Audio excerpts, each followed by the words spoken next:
சில சமயம் பாத்தீங்கன்னா ரொம்ப பெரிய பாடம் எல்லாம் சின்ன சின்ன விஷயங்கள்ல தான் ஒளிஞ்சிருக்கும். இன்னைக்கு நம்ம அப்படிதான் ஒரு ஆழமான விஷயத்த ஒரு ரொம்ப சிம்பிளான ஆனா மனசை தொடுற ஒரு கதை மூலமா பார்க்க போறோம். வாங்க, அன்போட உண்மையான அர்த்தம் என்னன்னு சொல்ற இந்த கதையை கேட்கலாம். அனிச்சம்னு ஒரு பூ இருக்கு. ரொம்ப ரொம்ப மென்மையான பூ அது. சும்மா முகர்ந்து பார்த்தாலே போதும், டக்குன்னு வாடிடுமா. அதே மாதிரி தாங்க நம்ம வீட்டுக்கு வர்றவங்களோட மனசும். நம்ம முகம் கொஞ்சம் மாறினாலும் சரி, இல்ல அவங்கள சரியா கவனிக்காம வேற எங்கேயோ பார்த்தாலும் சரி, அந்த பூ மாதிரி அவங்க மனசும் வாடி போயிடும்னு சொல்லுது இந்த அருமையான குரல். சரி, வாங்க கதைக்குள்ள போலாம். நம்ம கதையோட ஹீரோயின் பேரு அஞ்சலி. ஒரு சின்ன பொண்ணு. அவளுக்கு அவளோட சுனிதா அத்தையனா அவ்வளோ பிரியம், உயிர்னே சொல்லலாம். அஞ்சலியோட உலகம் மொத்தமும் அவ அத்தையை சுத்தி தான் இருக்கும்.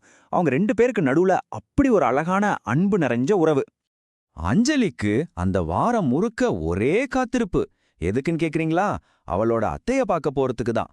அந்த நாள் வந்தப்போ அவளுக்கு ஒரே குஷி. மனசுக்குள்ள பட்டாம்பூச்சி பறக்குது. துள்ளி குதிச்சு ஒரே ஆட்டத்தோட தான் அத்தை வீட்டுக்கே ஓடுறா. கதவை திறந்த உடனே அத்தையோட அந்த பிரகாசமான சிரிப்பு, அதுதான் அஞ்சலிய முதல்ல வரவேற்குது. அந்த சிரிப்புல அவ்வளவு ஒரு அன்பு. அந்த வீடே அவளை அப்படியே 2 கையாலையும் வாரி அணைச்சிக்கிற மாதிரி ஒரு உணர்வு அஞ்சலிக்கு. வீட்டுக்குள்ள கால் வச்சதும் கம்முன்னு மல்லிகைப்பூ வாசனை, கூடவே சூடா சப்பாத்தி செய்யற வாசம், இதெல்லாம் அவளை வாங்கன்னு கூப்பிடுது. அத்தையும் அவளை கட்டிப்பிடிச்சு ஜில்லுன்னு ஒரு மாம்பழ ஜூஸ் குடுக்கறாங்க. அந்த அன்புல மொத்தமா கரைஞ்சி போன அஞ்சலி ஒரு செகண்ட் கூட கேப் விடாம அவ மனசுல இருந்த எல்லா கதையும் உற்சாலமா சொல்ல ஆரம்பிச்சிட்டா. எல்லாமே அவ்ளோ சந்தோஷமா போயிட்டு இருந்துச்சு. அப்போ சுனிதாவோட ஃபோன் அடிக்குது. வேலையில இருந்து ஒரு அர்ஜென்ட் மெசேஜ். இங்கதான் பாருங்க, கதை மொத்தமா மாறப்போகுது. அந்த போனை பார்த்த மறு செகண்ட் சுனிதாவோட முகத்துல இருந்த அத்தனை வெளிச்சமும் போச்சு. அந்த அழகான புன்னகைக்கு பதிலா நெத்தில ஒரு சின்ன கவலை கோடு.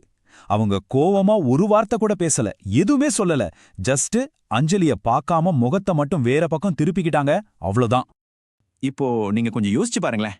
அந்த ஒரு நொடியில அந்த சின்ன பொண்ணு அஞ்சலியோட மனசுல என்னவெல்லாம் ஓடி இருக்கும். அத்தையோட முகம் மாறின அந்த ஒரு செகண்ட்ல அஞ்சலியோட கலர்ஃபுல் உலகம் மொத்தமா பிளாக் அண்ட் ஒயிட்டா மாறின மாதிரி ஆகிடுச்சு. அது வரைக்கும் மனசுல துள்ளி குதிச்சிட்டு இருந்த சந்தோஷம் எல்லாம் சட்டுன்னு காணாம போச்சு. அவளோட பேச்சும் நின்னு போச்சு, சிரிப்பும் நின்னு போச்சு. இங்க ரொம்ப முக்கியமான ஒரு விஷயத்த நம்ம கவனிக்கணும். அவங்க அத்தை அவளை ஒரு வார்த்தை திட்டல, கோவப்படல, ஒண்ணுமே பண்ணல. ஆனா அவங்களோட அந்த முகம் மாறினது, அந்த பார்வை, அது ஒன்னே போதும் அஞ்சலியோட சந்தோஷத்தை மொத்தமா காலி பண்ண. நம்ம முதல்ல பார்த்தோமே அந்த அனிச்சம்பூ, அதே மாதிரி தான் அஞ்சலியோட பிஞ்சு மனசும் அந்த ஒரு சின்ன முகமாற்றத்துல வாடி போயிடுச்சு.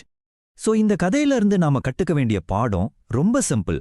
உண்மையான வரவேற்புங்கிறது நாம பேசுற வார்த்தைகள்ல இல்ல, நம்ம பார்வையில தான் இருக்கு.